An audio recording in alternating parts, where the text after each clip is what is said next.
Hey, what's up, guys? This is Albert, and tonight I will be counting down the top 5 vampire films of all time. Welcome to Blood Brews.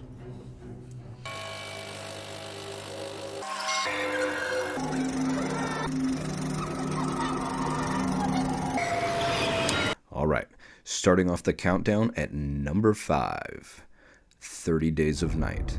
Released in 2007, this horror thriller is directed by David Slade with a runtime of 1 hour and 53 minutes.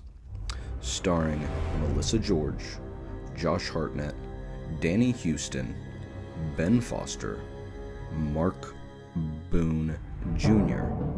This film revamped the way we look at a classic vampire. They weren't sexy and cool or charismatic. These vampires were animalistic, ravenous. They were brutal with their attacks, and they took over this small town of Burrow, Alaska.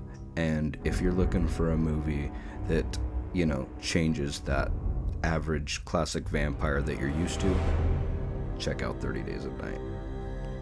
Coming in at number 4, 1985's Fright Night. Rated R, a horror comedy running 1 hour and 46 minutes. Directed by Tom Holland. Starring Chris Sarandon, William Ragsdale, Roddy McDowall, Amanda Bierce, Stephen Jeffries, and Jonathan Stark.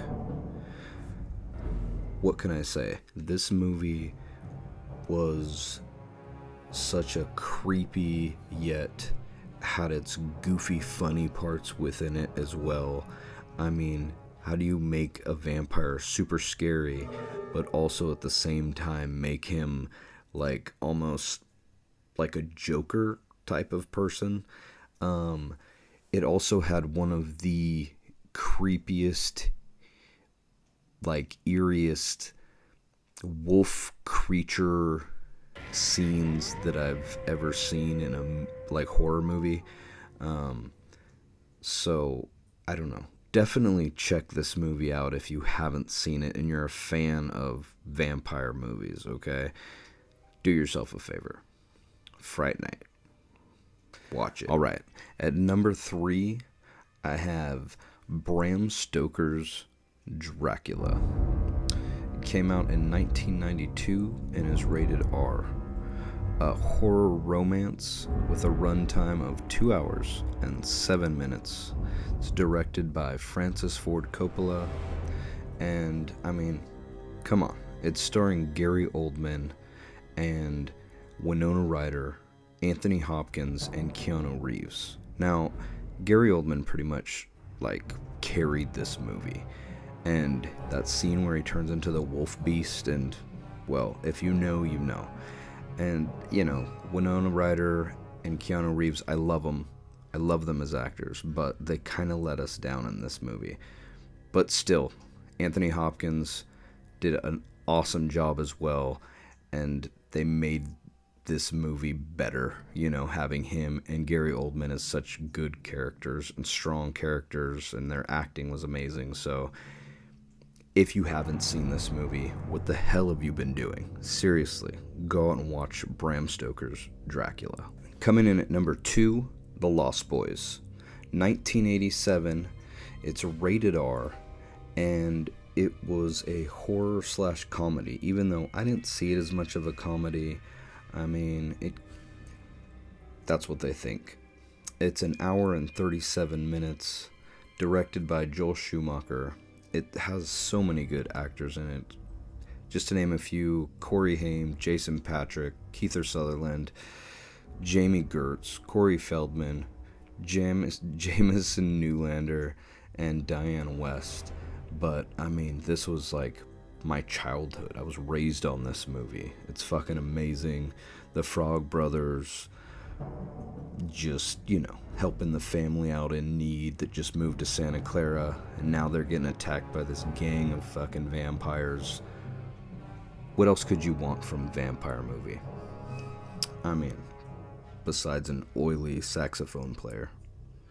If you haven't seen Lost Boys, definitely put this on your watch list. Alright, coming in at number 1, Interview with a Vampire. Released in 1994, rated R. It's a horror romance film running at 2 hours and 2 minutes, directed by Neil Jordan. It stars Tom Cruise, Brad Pitt, Kristen Dunst, Antonio Banderas, and Christian Slater. I mean, this movie has the saddest, most depressed vampires in it, but, it has a good viewpoint of a child vampire being brought up by 2 older vampires that have been around for a while. So, if you like vampire films and you want something that feels more like drama driven, definitely go check this movie out if you haven't seen it. It's number 1 for a reason, guys. Come on. Interview with a Vampire. Thank you for watching.